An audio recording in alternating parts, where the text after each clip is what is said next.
Selon la fille de la République, Maurice Kamto et les Camerounais iront massivement aux urnes en 2025 pour voter Paul Biya, l'actuel président de la République du Cameroun.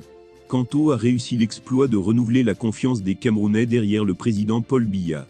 Aussi curieux que cela puisse paraître, la cote de confiance des Camerounais pour le président Paul Biya est au moins à 80% aujourd'hui, alors qu'il était de moins de 20% en 2018, soutient Dr Modestine Carole Tchatchoyonzou. En effet, bien avant les élections présidentielles d'octobre 2018, une grande majorité des Camerounais souhaitaient le départ du président Paul Biya du pouvoir.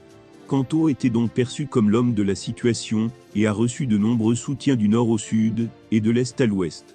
Fort curieusement, et comme par un tour de baguette magique, Kamto a réussi à se mettre presque tous ses anciens soutiens à dos au point, ou même ceux qui étaient prêts à tout hier pour le départ de Paul Biya pris aujourd'hui, pour qu'il reste encore au pouvoir pendant 100 ans, si c'est Kamto qui doit le remplacer, poursuit celle-ci. KAMTO, le comportement de sa brigade des animaux, a fini par créer une répulsion et le dégoût total de son nom auprès du peuple camerounais.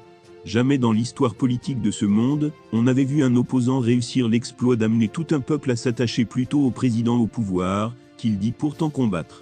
Kamto entrera au panthéon de l'histoire, comme étant le premier homme à l'avoir fait. Fermez les guillemets, a-t-elle ajouté. Aussi impressionnant que cela puisse paraître, grâce à Kamto, les Camerounais iront massivement voter pour Paul Biya en 2025 s'il représente sa candidature. C'est vraiment incroyable et pourtant vrai. Vous avez dit, la politique sous les tropiques ? La vraie chimamlure, conclut Dr Modestine Carole Tchatchoyonzou, qui se présente par ailleurs comme fille de la République.